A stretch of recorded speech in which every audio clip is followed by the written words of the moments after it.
Let's welcome Uli of Concept VR. Good morning, everyone. Places. Thank you, Uli.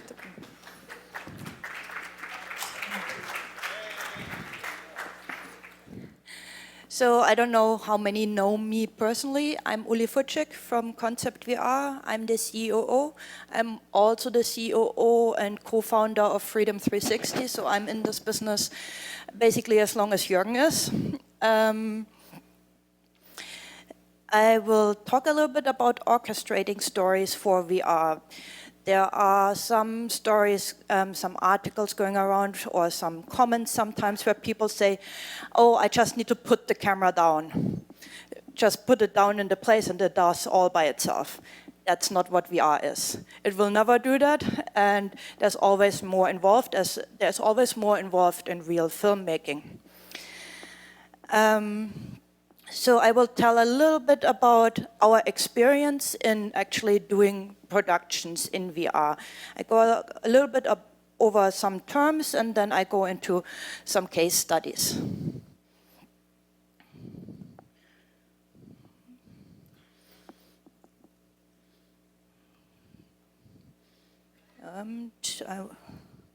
Then try to go to the next.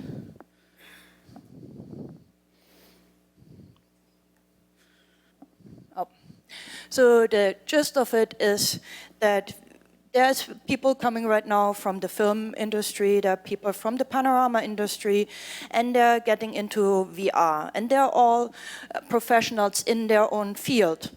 They know a lot about their own field, they know a lot about how, for example, to create a panorama, they know a lot about how to create a great story for a movie. But this doesn't necessarily translate into VR. There are definitely more skills involved and different kind of skills involved for VR. So some of that means we need to unlearn what we have learned. Because certain skills will work differently and certain stuff doesn't work at all. So we cannot just go along with as I said, you don't just put the camera down. You have a lot more considerations to take into account.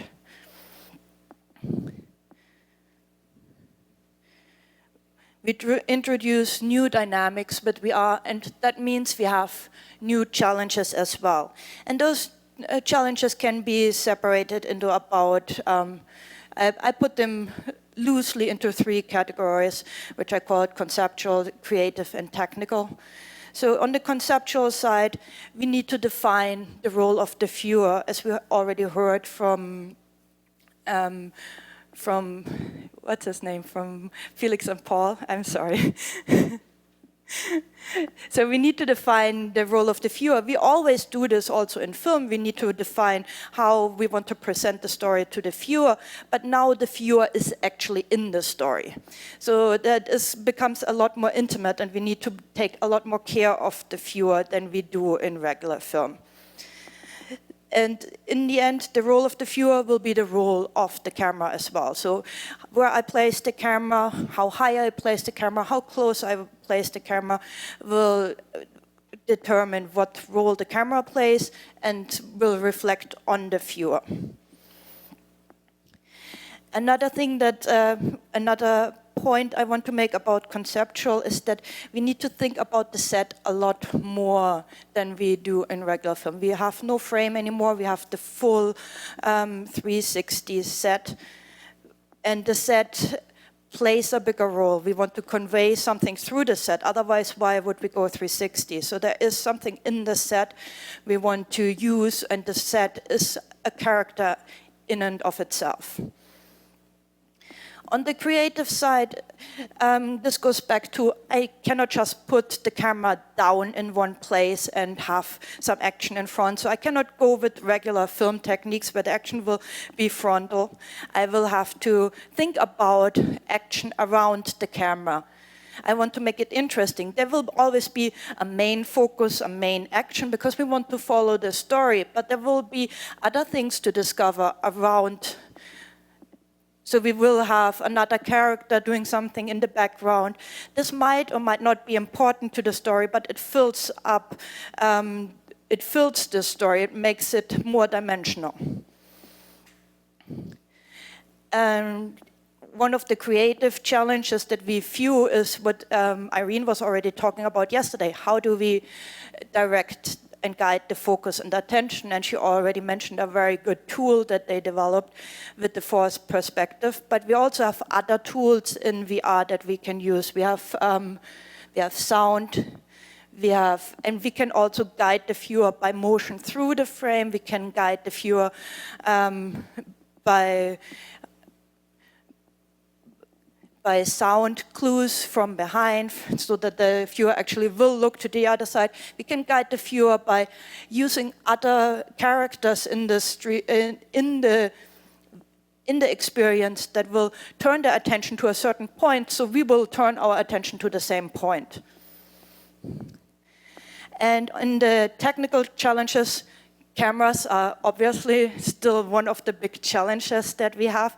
And as Jürgen mentioned already, we will not have one camera that does it all. We will always have a set of cameras for different situations.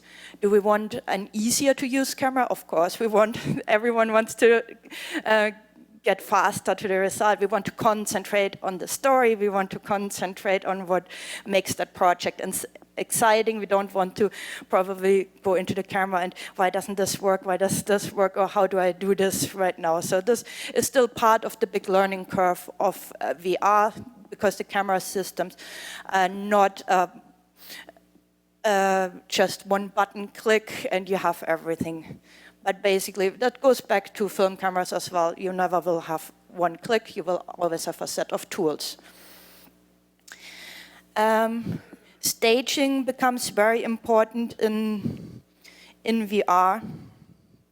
So what I mean with that is one of the challenges is we don't have a behind the scenes.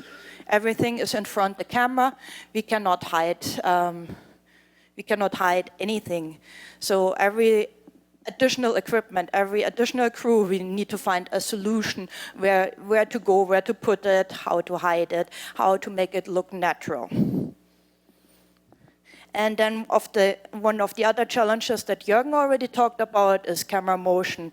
And as we said at Concept VR, we are very big proponents of motion. So I think Jürgen gave you a good overview of that already.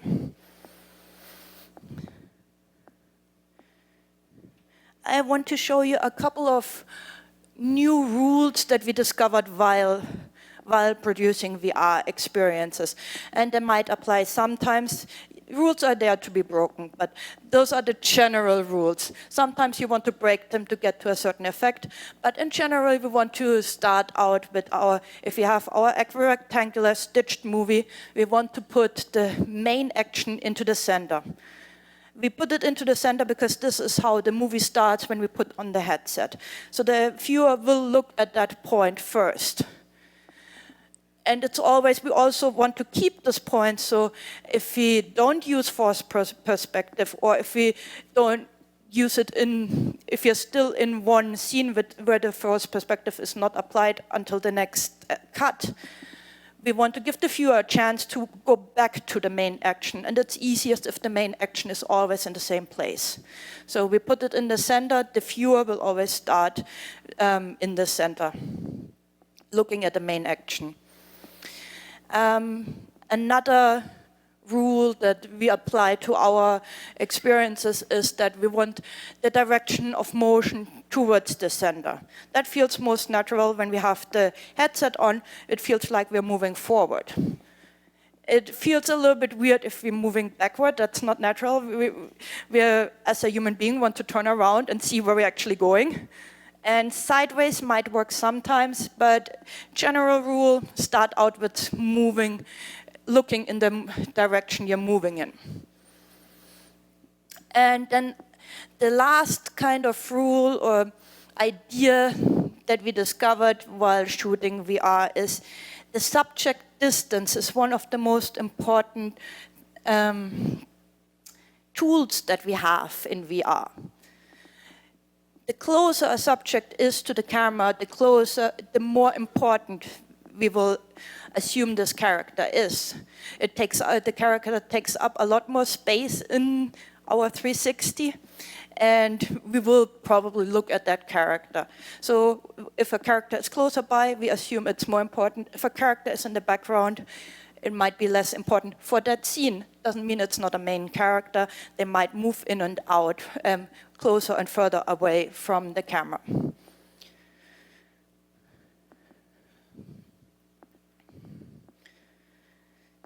So several techniques that are used for filmmaking need some rethinking to be applied in the VR space. And I think one of the most important ones is composition. Because we have this full field of view, we have the all-around field of view, we need to think about where do I put my action, where do I put the set pieces, where do I put the other characters. Can I put something that reveals something about the motion, say about the story in the background, like a poster that tells me this character actually likes this band or something like that. So we can hide clues all over. So the set is very important, and the composition of the set and the shot is very important. The choreography goes right with that. I need to tell the actors where to go, and as I said, if they're moving closer, that means they're more important. If they're moving away, means at the moment they're less important. We might still follow them, they might still do something interesting, but that gives us the chance to, that's why we have VR, we can always re-watch it and then go watch another character do something that we missed. Lighting becomes a little bit more complicated. We need to hide everything. So a big kino flow on the stage doesn't work. Unless you're filming a band and it is supposed to be there. It is part of the experience, which we also did with our Absolute Vodka experience. But if you're filming a story, you usually want to use ambient light, practical lights, natural lights, or find a clever way to hide the lights. As it was mentioned a lot over the week already, sound becomes a very important tool in VR. The soundscape gives us clue where we are, gives us clue what's happening behind us, gives us clue if the action moved to a different area, so we have to turn and look at that area. Motion, again, Jürgen already said how we use the motion, so I'm just putting it for completeness. And one part that we need to rethink for VR is editing. There are some proponents that say we don't edit in VR because we disorient the viewer. I'm all for editing, but we need to be careful and we need to make this, make the editing, give the viewer more time. So we put the viewer in a scene, we need to give the viewer time to be in that scene, adjust to the scene, and actually be able to look around. So editing usually is way slowed down. And again, everything are general rules. You might break them for a specific effect. So if you want to achieve something in particular, have a reason to break that rule and achieve that effect.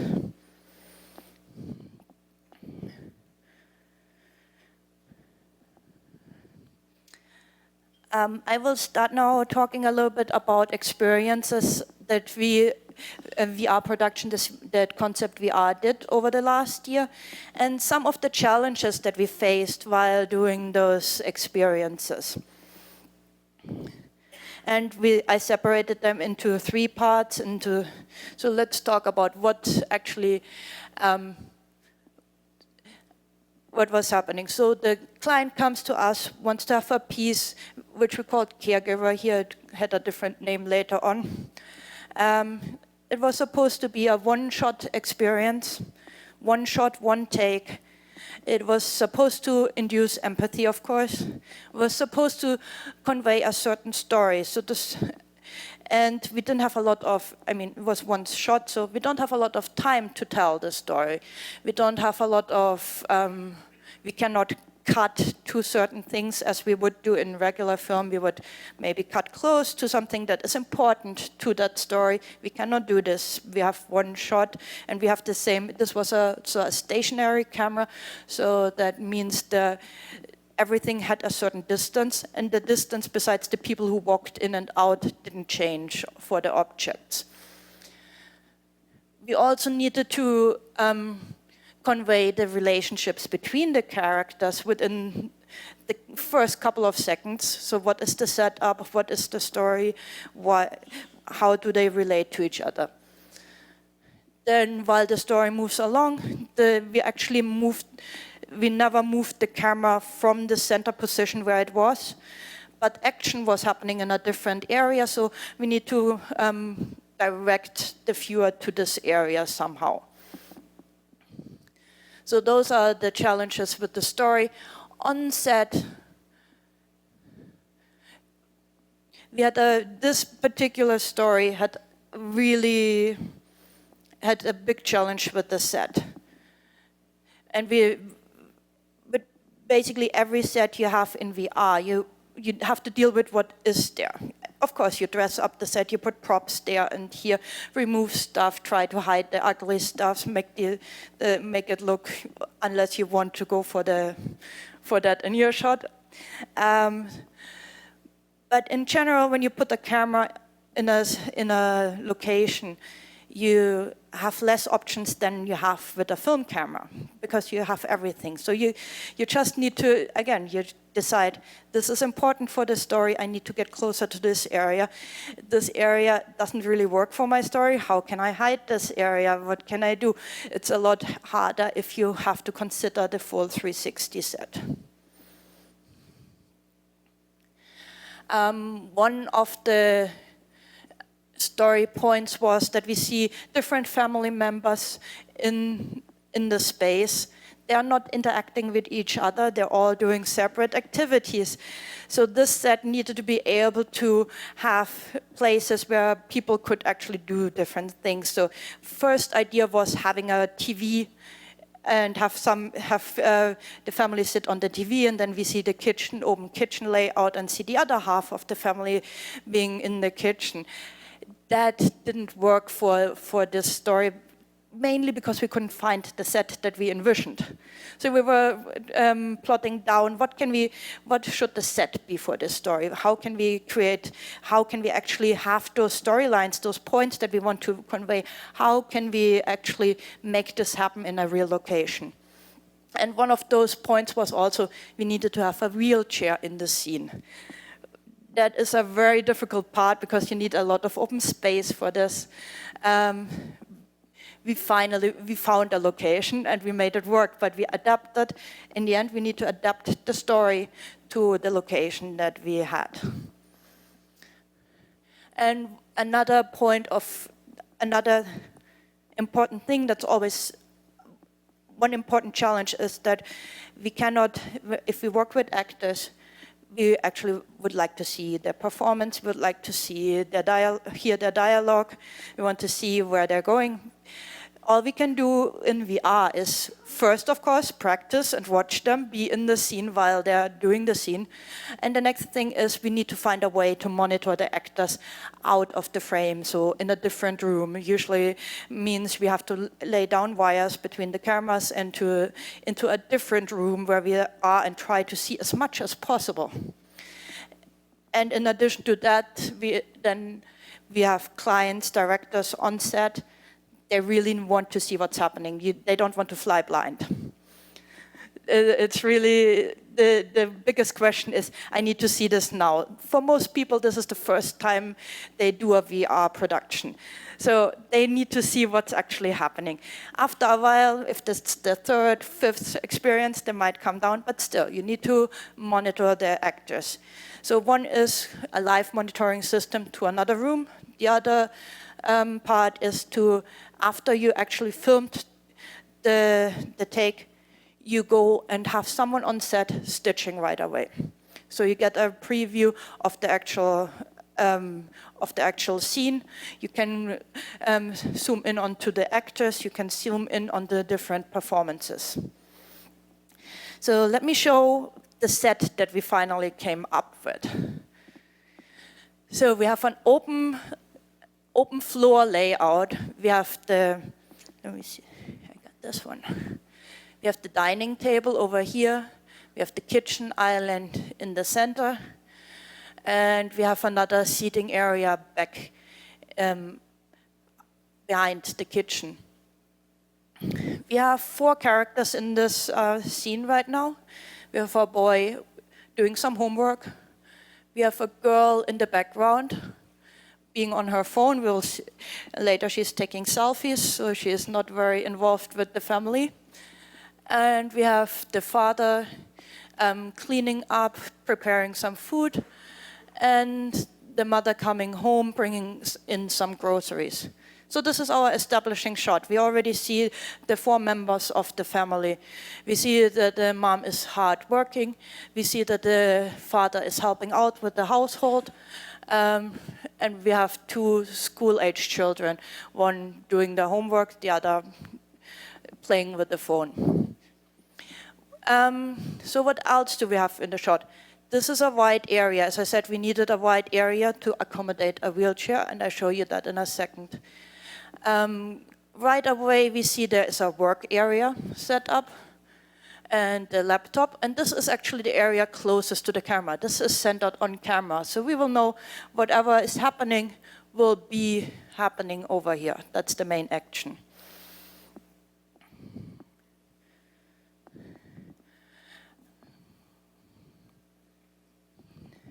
So, and mom sits down at the kitchen table, so she's the main character.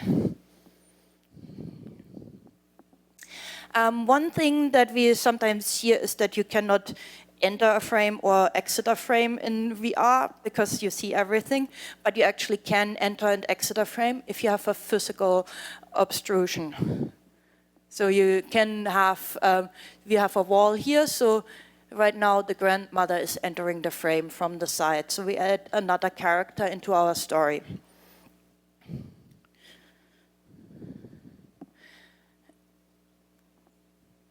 So the next part in the story, so the dad is cleaning up the groceries over here. So we see him moving. We see mom started working on the computer. We see the girl moving around in the background, but still she barely acknowledged that the mother came home. And we see the boy moved his bags actually out of the way for grandmother. This gives us a clue, and the boy then interacts with the grandmother and tells her he will help her to get where she needs to be going, and she says, no, thank you, I'm fine, I need to learn this. So we got 2 clues right now here. We got the dialogue, so we know the action moved from here over here, because the boy was talking to the grandmother. And then the boy also moved the bags out of the way, which means this is a very new arrangement with the grandmother here. So we got a couple of clues, everything in one frame. Yes, we would have the same clues with a regular film, but we might have actually zoomed in on the work area, or we might have had a close-up where the bags are when the grandmother moved closer. We need to have this all in one frame, and it's still working. So we can have similar plot devices than we have with the film, but what we don't have is actually a close-up shot. Or we cannot get a shot and a counter shot. So we don't have a shot of the mother, and then we go over to the grandmother and back to the mother. But we can direct the attention because the boy is talking. So we know something else is happening.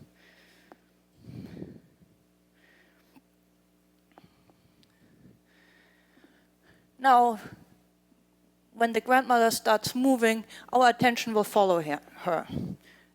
That's natural. We will follow the motion in any frame. So now we're moving our attention back to the center frame. And then we have the conclusion where the grandmother tells the mother, take a break and relax, because all of those builds are actually grandmother's new builds, living with the new family. So we conveyed a lot of emotion in a very, very short frame. We had a very difficult set because we had a lot of people in this set. We had a wheelchair in the set that, again, adds some complexity. And we needed to do it all in 360. And it worked pretty well, and I tell you the part that didn't work so well. So we had to do some compromises. The only part that we were not quite satisfied with is that we had this side of the frame. We would have liked something happening there or something more interesting besides shopping bags. So that's the part, where we couldn't fill up, but we don't always need to fill up the frame. We had all the layers. We had the front layer. We had an intermediate layer of action, an intermediate layer of action with the dad, and a background action with the daughter.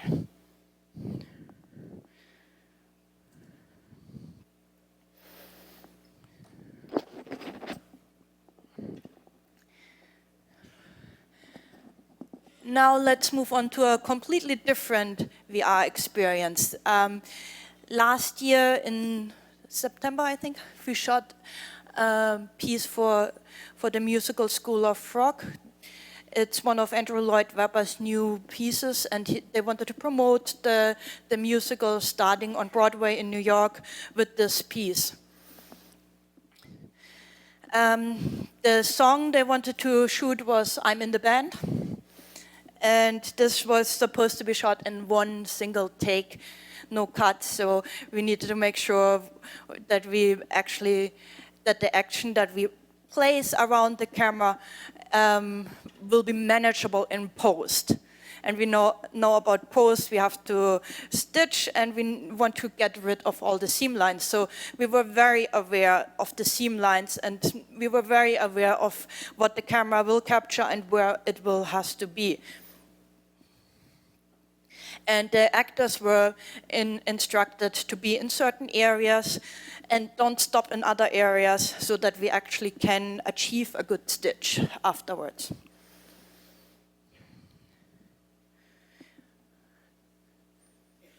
So we still want to, of course, it's 360. This is also shot with a stationary camera. So we want to have some action going around the cameras to make it interesting. We don't want the actors, the performers just standing in front of one camera and singing. We want to still movement around the camera, but this needed to be really controlled to, again, to make the post-production possible, to make it a good experience. Don't have breaks, don't have children with half faces and so on.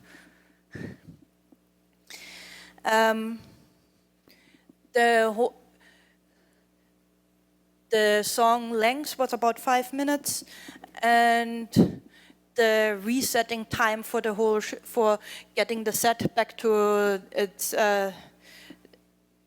initial position, everything took about an hour. So we were limited by. It took about 1.5 hours for each take. So we gotten about 10 to 8 takes. I think the first couple takes were just music, trying to see if all the kids were singing live and the main character was singing live. So the first couple takes were just for the music. So we ended up, I think, with 6 takes for the whole performance for one day. Additional challenges were posed by having a really, really short pre-production time. We were basically called that week, can you help us? And we said, yes, we can help you, which brought us a couple of sleepless nights to figure everything out that they needed us to do on set. Another one of those challenges, of course, is to condense the whole Broadway stage into a classroom. On the Broadway stage, you can go back, forward, wherever you like. In the classroom, you don't have those kinds of motion. We have motion around the camera as we place the camera in the center of the room, but it is limited. And then we also got, we had one day where we practiced. So during the day, we got the requests, how close can we get to the camera? Can we get the children closer to the camera? How close can we get? Oh, so we did a take, we stitched it, we looked at it. Yes, that's still safe. Then the next take went a step closer. Can we do this? At one point we had to say, no, you're getting too close, we cannot stitch, you're getting into the parallax areas, you're going wrong. So there was a lot of practice involved also to make this choreography work for this piece. And again, there were directors and producers involved. We had actually Andrew Lloyd Webber on set for the actual shoot date. They want to see the action, so we needed to provide a live preview, and we provided a live stitching preview in the room next door.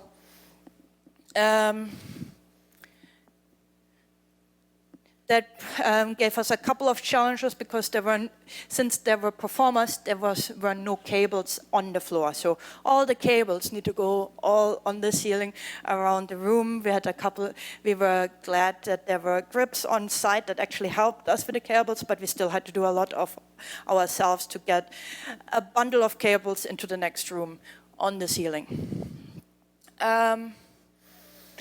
And then again, we did quick stitches to review the performances on set. So let's take a look at this set. So here we have the opening shot of the School of Rock musical. The room doesn't look like a classroom anymore because the teacher was moving stuff around and hiding stuff, so we don't know what's under here yet. Children are entering and they're going actually left and right of the camera at that moment, so we already have the motion around the camera. And then they will set up all around the room, so we have some children everywhere. And can someone tell me how we actually helped the actors here to stay within one camera? Yeah, so we marked it. And if you count how many marks we have, that will tell you what camera we actually used. So we have one area here, second one here. This is 3, 4, 5. So that is the broadcaster rig that we used for this, hanging from the ceiling, so we also can actually have the floor in the image. And so the children were advised to stay within those areas. It looks a little bit wild. The room looks anyway wild, so you have to look for those tapes on the ground. And of course, the carpet helps us a lot here and helps the performers a lot to stay within the cameras. And then we have, in each of those cameras, we have some of the performers. And at the beginning of the song, they're kind of still not sure what's happening, so they're still kind of doing their own stuff. Some are getting curious what's happening in the center. And then the ceiling is actually comped in post, and then the lyrics were added to the ceiling. So the white ceiling was used in a very nice way by adding in additional information.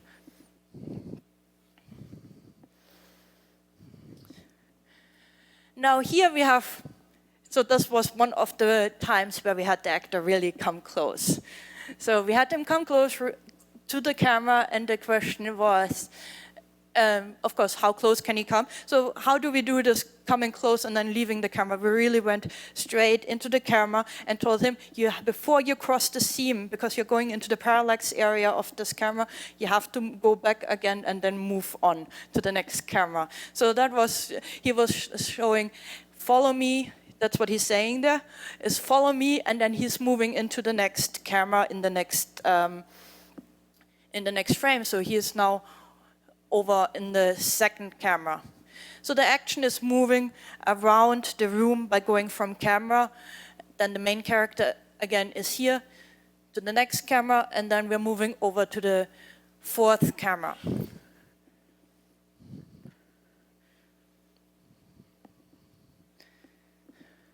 And then we reverse this. So we are not going only in one direction, we're going into the other direction of this room. So the whole movement is mainly the main character moving. The children are moving around a little bit, but it's usually the main character, and that is who we're looking at because he is singing the song. And he's telling children what they need to do to be in the band.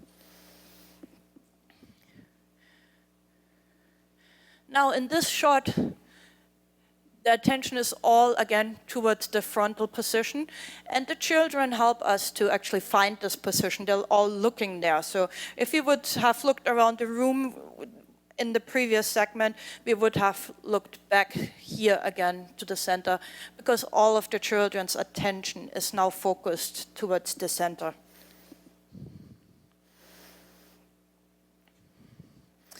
And then for the final,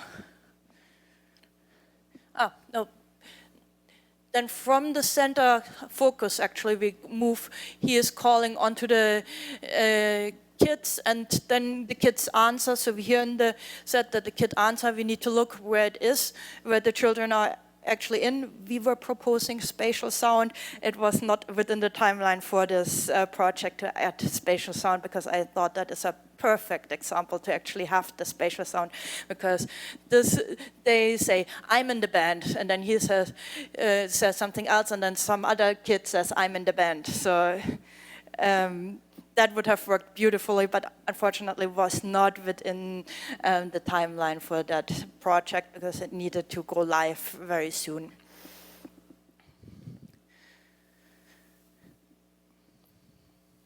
And then for the final scene, we are all into the camera. Everyone moved into the camera, so we are definitely going towards the final of this video. We are close by climax, and we have the teacher actually on the floor. So this was the main concern. They were asking, can we have someone below the camera? They wanted to have this scene in here. So that was the idea of actually putting the camera from the ceiling top down, so they can have this final scene. It was just for the last bit of the song. But a request by the client, so we try to make that happen. And final pose. And I must say this, we had about 8 takes with the full crew of performers, and every time they performed, they got a little bit better, and they got better. So the take that we actually took after a long day, and a long day for those children, was the last take.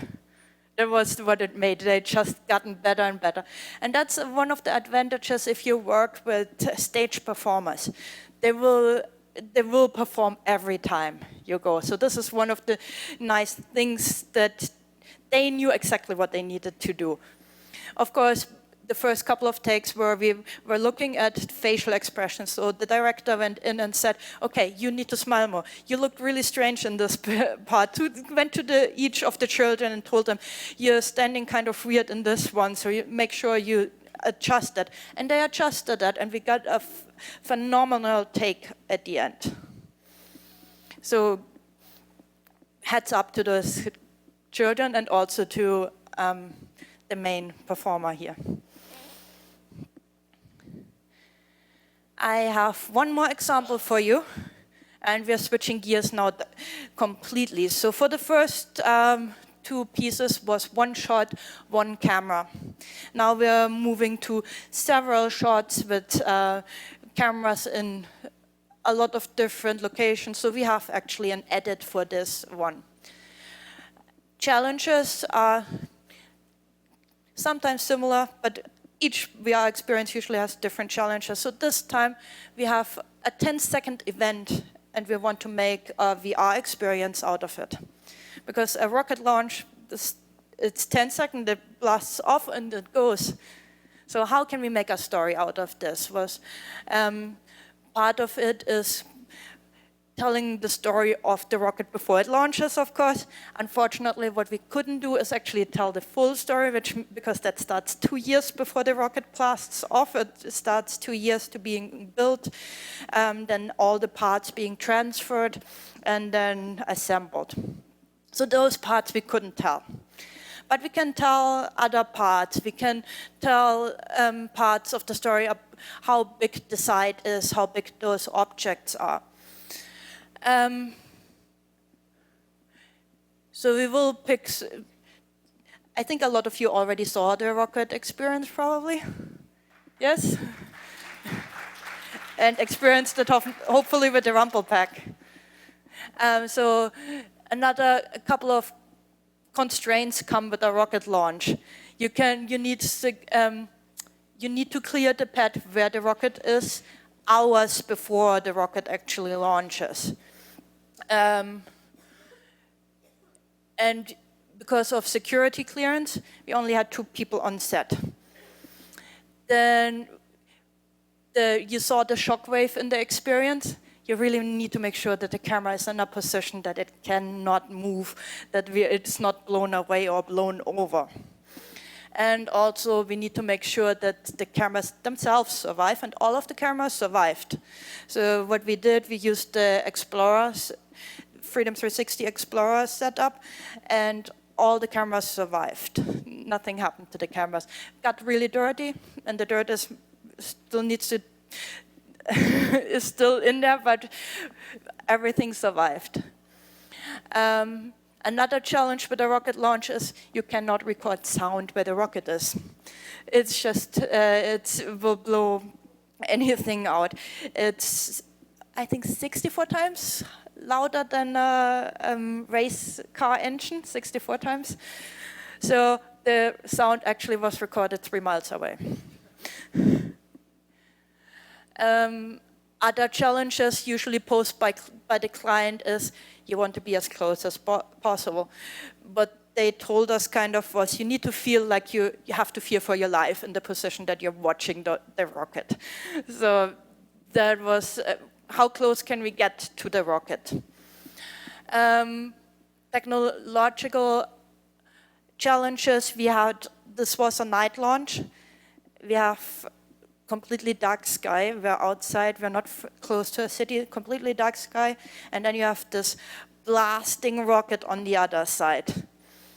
So that means we need to actually play with the exposure compensation. We need to compensate so we don't blow out the rocket, and we need to compensate that we have some structure still in the dark areas. Of course, you need to remember what side your camera is looking, otherwise you just messed up the whole thing. So the front part will compensate for the brightness and the back part for the darkness. And of course, the gear needed to endure the massive pressure wave. But as I said, this was beautifully done with the Explorer. The Explorer, not even a rig broke. We didn't have a rig breaking. We didn't have a camera breaking. So we're all good afterwards, with some dust.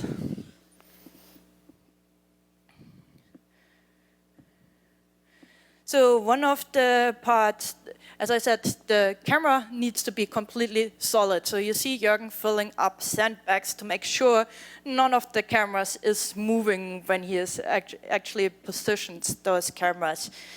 And in another shot, he used, I think, 6 weights to make sure, instead of a pole, we didn't use a pole. This is aluminum weights, one stacked above the other, to make sure we don't get any vibrations on the pole. So 6 solid aluminum weights stacked on each other were serving as the pole in this situation. So let's go. So we want to tell a story about a 10-second event. So what can we do? We can tell the story around this area. So we can actually shoot other interesting areas and slowly converge to the rocket. So this was a shot that was not used. So we are here at a nice train bridge, kind of romantic light and so on. Unfortunately, that took the focus away too much from the rocket, didn't make it into the final shot. We used instead this establishing shot, and what you see in this shot is the building or half of the building where the rocket is actually built, assembled. The rocket is assembled in this building, so all pieces are brought in here. Rocket is assembled, payload is added in the weeks leading up to the launch. And we go from day to night, and then we move closer with the camera. And here we get a sense of the scale. We see the people. So this building is huge. And we see the scale of the rocket in this picture. And then this building starts to move. This is a moving building. The rocket stays where it is. The rocket is assembled on the pad. The building moves back. And that, I know when you watch it in the headset, it is kind of, what's happening here? Why I'm moving away from the rocket and you're looking around and you're in the building. So this building is actually completely moving back. The rocket is where it's supposed to be. The building is moved out of the way for the launch.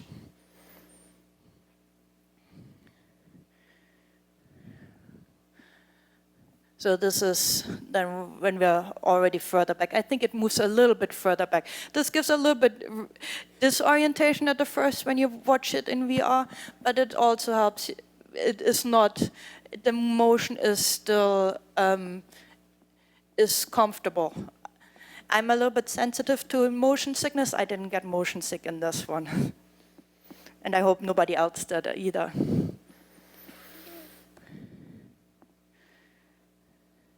So some of the challenges now here. So here we had the camera, obviously one camera was attached inside the building. We had several vantage points outside the building looking at the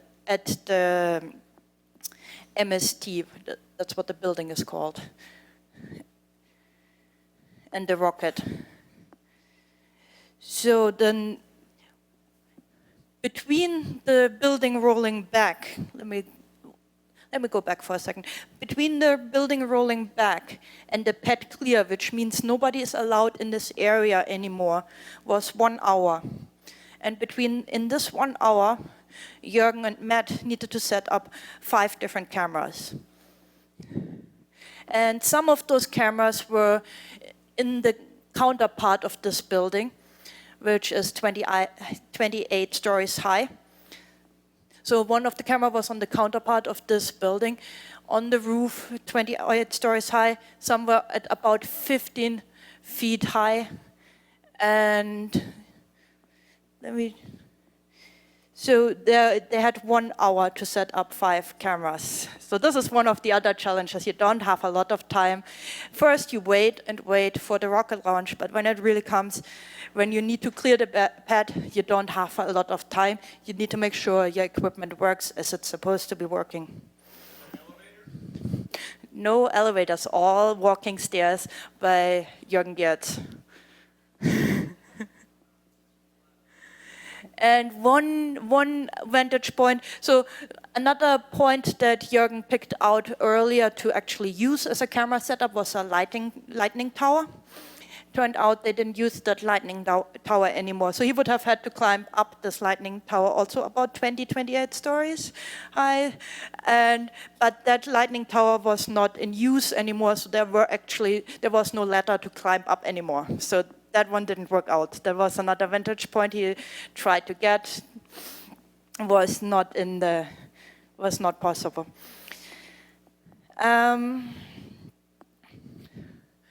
So this is one of the vantage points. This is on, now I forgot what the structure was called. It's about 10 meters high, and close to the rocket, we get to see the launch in a nice view, and then we get all the debris. If you saw the experience, you see that after a couple of seconds, you actually don't see anything anymore. You have all the debris coming against you. The next vantage point for the rocket was a little bit further away, close to the flame trench. That's where you actually want the flames to go. You want to direct them there. So the second vantage point was also on the ground. And then the third vantage point actually was the vantage point on top of the building. So in this shot, we can then see how the rocket, we see all the dust and all the dirt going out to the bottom, and we can actually follow this rocket up and watch it go all the way. And this is then also the final shot of the experience. So how can we tell a 10-second experience? We show it a couple of times. We lead up to this experience.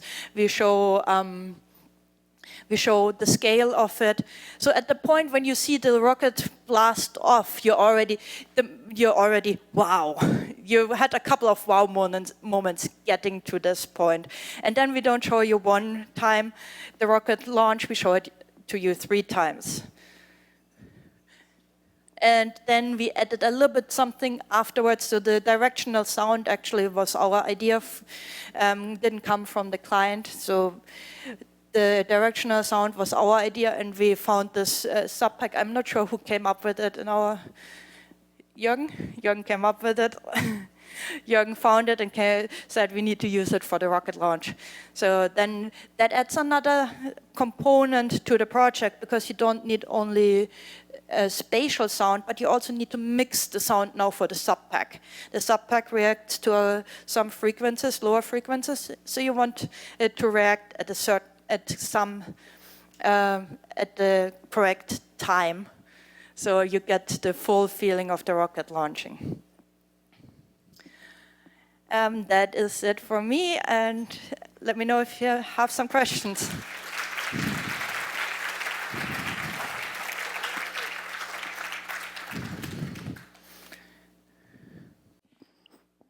Okay, questions?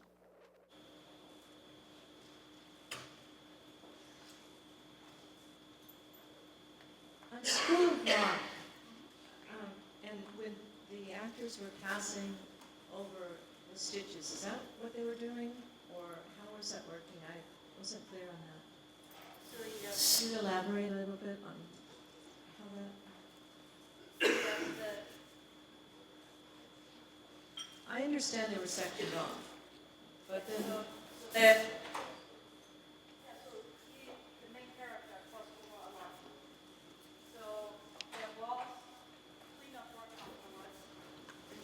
but we try to keep it as simple as possible to one person, not 12 people within our 5 minutes.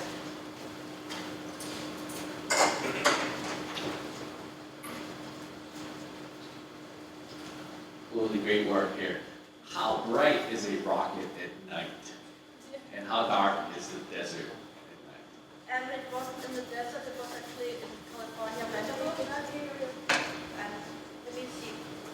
It is doing, okay. Now we're back.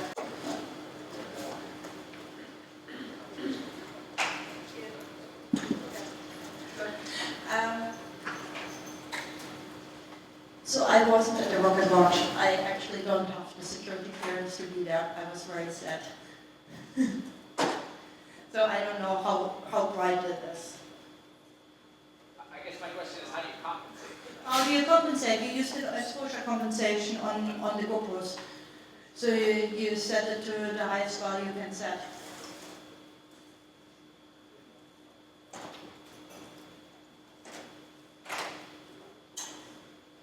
Any other question?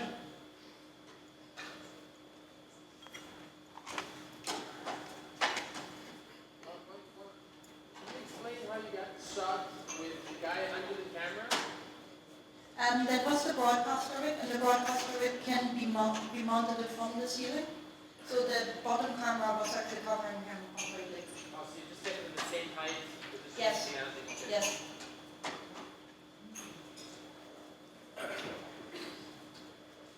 Did the director request a stitched version for him to look at? And how long did it take to stitch, and how did you show it to the director? Was he on a headset? And we actually put stuff on the headset right away, so we had a couple of people with us. I'm just curious right now.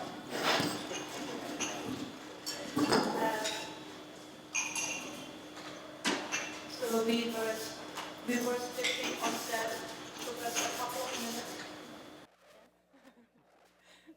So it took us a couple of minutes to stitch on set.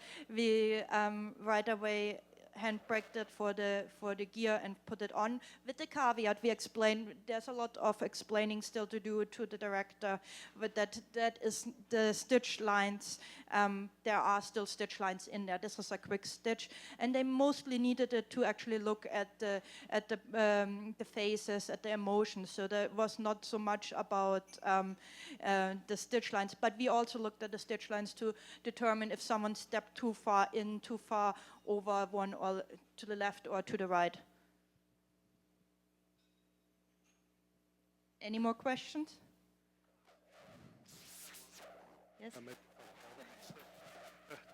Are you contemplating using forced perspective in your next productions?